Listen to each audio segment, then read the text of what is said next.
नमस्कार, मैं हूं रोहित रमापुरी और आप देख रहे हैं लाइव एबी न्यूज़ 24। सेना में भर्ती हुआ, गांव वाले कहे कि बहुत जाबाज है और ये कुछ करेगा देश के लिए। वो सेना में भर्ती हुआ और एक अच्छा प्रदर्शन किया। यही नहीं, वो दौड़ता भी बहुत तेज था।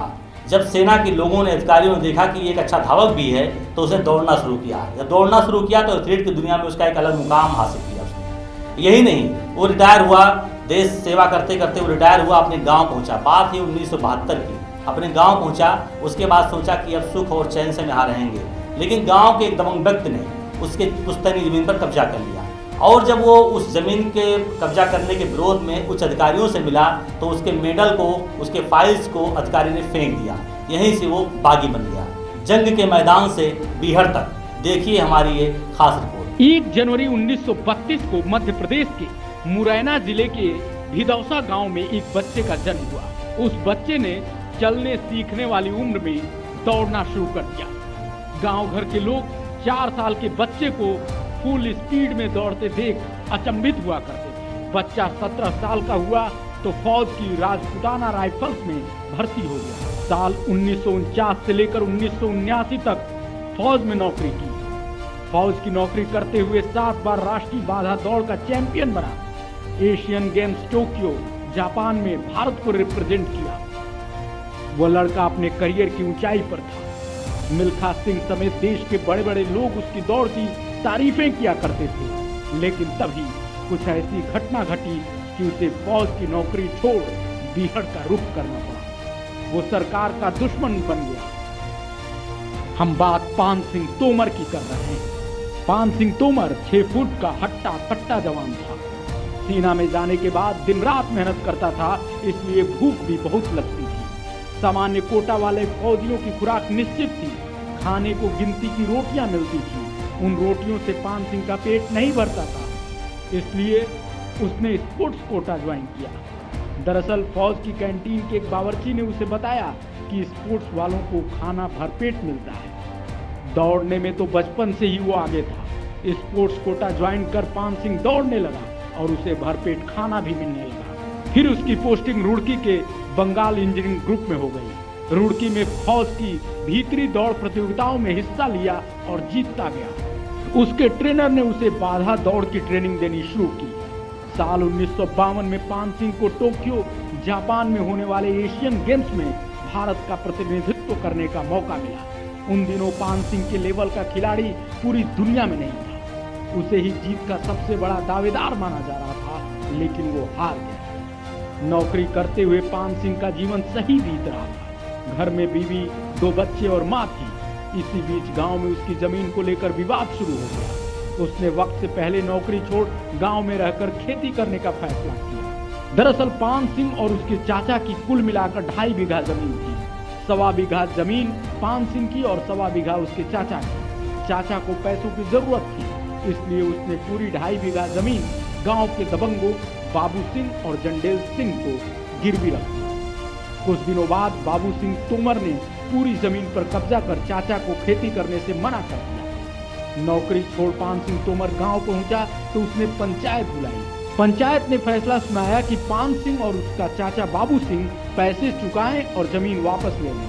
पान सिंह तैयार हो गया, लेकिन बाबू तोमर जमीन वापस करने के मूड में नहीं था। पंचायत के फैसले के बाद भी बाबू तोमर जमीन वापस नहीं कर रहा।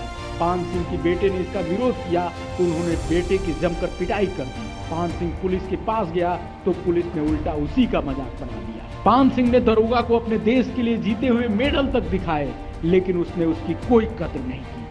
पान सिंह कलेक्टर के पास गया।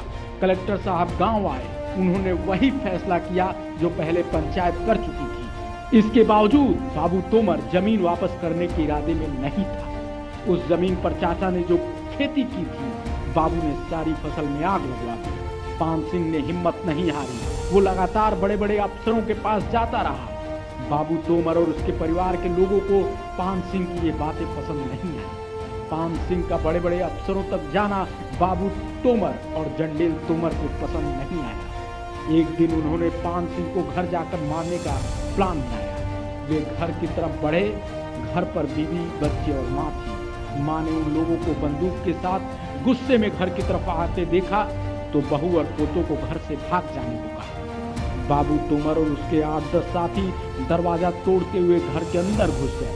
वहां देखा तो केवल पान सिंह की बूढ़ी माँ थी। वो इतने गुस्से में थे कि पान सिंह के ना मिलने पर उन्होंने बंदूक के बट से उसकी माँ को ही पीट दिया।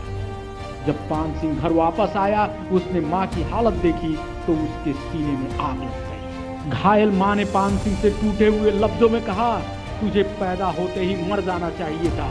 अगर सुबह होने से पहले तूने अपनी माँ का बदला नहीं लिया तो मुझे अपनी शक्ल मत दिखाना। माँ के कसम देते ही पान सिंह ने बंदूक उठाई और भाई भतीजे के साथ निकल पड़ा।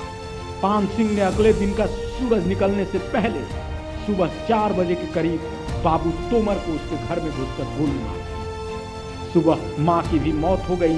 इसके बाद पान सिंह बाबू के भाई जंडेल सिंह को मार दिया। कुछ ही दिनों में बाबू तोमर के रिश्तेदार लायक सिंह और हवलदार सिंह को भी गोली मार देता है। इन 4 हत्याओं के बाद पुलिस पान सिंह के पीछे पड़ जाती है। पुलिस से बचने के लिए पान सिंह अपने भाई, भतीजों और परिवार के कुछ लोगों के साथ चंबल के बीहड़ की तरफ भाग जाता है। बीहड़ पहुंचने के कुछ दिनों बाद पान सिंह ने गैंग बना ली। गैंग में आधे लोग परिवार के ही थे, आधे ऐसे थे जो पान सिंह को अपना रोल मॉडल मानते थे। समाज और पुलिस के सताए हुए थे।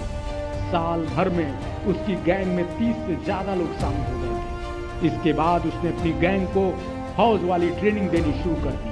कुछ ही महीनों में उसकी गैंग इतनी ताकतवर हो गई थी कि पुलिस भी पान सिंह की गैंग का सामना करने से डरती थी। उसकी गैंग के अन्य डाकू उसे सूबेदार चाचा कहकर बुलाते थे। साल 1981 में जब पान सिंह ने 6 लोगों को एक साथ मारा था, तब एमपी के मुख्यमंत्री अर्जुन सिंह थे। अर्जुन सिंह पान सिंह को जिंदा या मुर्दा पकड़ने का हुक्म देते हैं। पुलिस पर दबाव बनता है और फिर बीएसएफ की 10 टुकड़ियां और एसटीएफ की 15 टुकड़ियां उसके पीछे लग जाती हैं। उस वक्त पान सिंह को तलाशने के लिए अर्जुन सरकार ने 3 करोड़ से ज्यादा रुपए खर्च किए। इन्हीं टुकड़ियों में से एक टुकड़ी का नेतृत्व डीएसपी एमपी सिंह कर रहे थे। अक्टूबर 1981 में पुलिस को जानकारी मिलती है कि पान सिंह 18 लोगों के साथ खला गांव में है। बिना देरी किए पुलिस अपने 118 जवानों के साथ उस गांव में पहुंच जाती है। पान सिंह को चारों तरफ से घेर लिया जाता है और करीब 9 घंटे की मुठभेड़ के बाद पान सिंह तोमर मारा जाता है। इस खास पेशकश में बस इतना ही। देखते रहिए लाइव न्यूज़ 24।